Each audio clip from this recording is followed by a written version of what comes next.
सदानन्दं वासुदेवं निरञ्जनम् इन्दिरापतिं आद्यादि वरदेशं वरप्रदम् नमामि निखिलाधीशं किरीटगृष्टपीठवत् हृत्तमः शमने अर्काभं श्रीपते पदपङ्कजम् वन्दे वन्द्यं सदानन्दं वासुदेवं निरञ्जनम् इन्दिरापतिं आद्यादि वरदेशं वरप्रदम् जम्बूनदाम्बरधरं नितम्बं चिन्त्यमीशितुः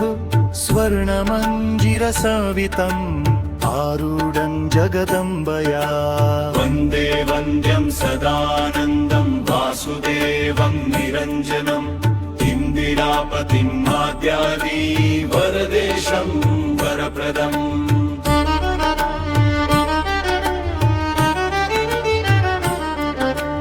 उदारं चिन्त्यमीशस्य तनुत्वेऽपि अखिलम्बरं बलित्रयाङ्कितं नित्यम् आरूढं श्रियैकया वन्दे वन्द्यं सदानन्दं वासुदेवं निरञ्जनम् इन्दिरापतिं आद्यादि वरदेशं वरप्रदम् स्मरणीयं मुरो विष्णो इन्दिरावासमुत्तमैः अनन्तम् अन्तवत्तीव भुजयोऽन्तरङ्गतम् वन्दे वन्द्यं सदानन्दं वासुदेवं निरञ्जनम् इन्दिरापतिं आद्यादि वरदेशं वरप्रदम्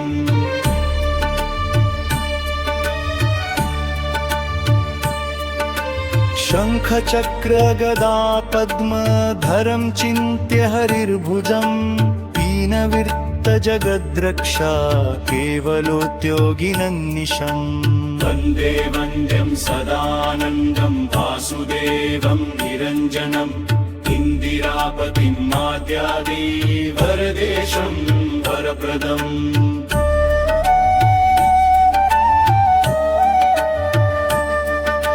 सन्ततं चिन्तयेत् कण्ठं भास्वत्कौस्तुभभासकं वैकुण्ठस्य अखिलवेदा उद्गीर्यन्ते निशम्यतः वन्दे वन्द्यं सदानन्दं वासुदेवं निरञ्जनम् इन्दिरापतिं आद्यादि वरदेशं वरप्रदम्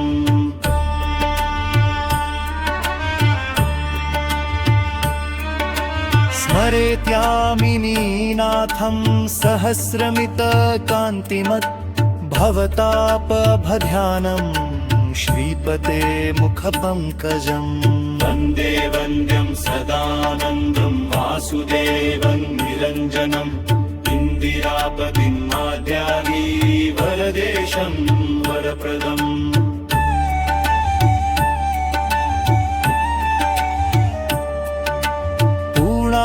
पूर्णानन्यसुखोद्भासं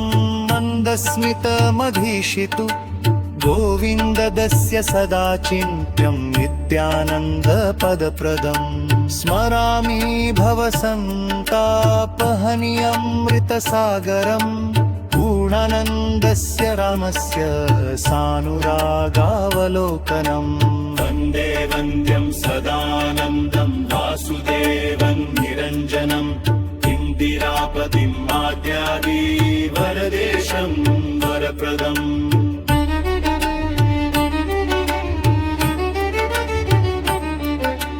ध्यायेत् अजस्रं मिषस्य पद्मजादिप्रतिष्ठितम् भ्रूभङ्गं परमेष्ठ्यादि पददायि विनिबुद्धिदम् सन्ततं चिन्तयेत्तनन्तम् अन्तकाले विशेषतः नैव अद्यापि गृह्णन्ति यद्गुणानापजादया वन्दे वन्द्यं सदानन्दं वासुदेवं निरञ्जनम् इन्दिरापतिं आद्यादि वरदेशं वरप्रदम्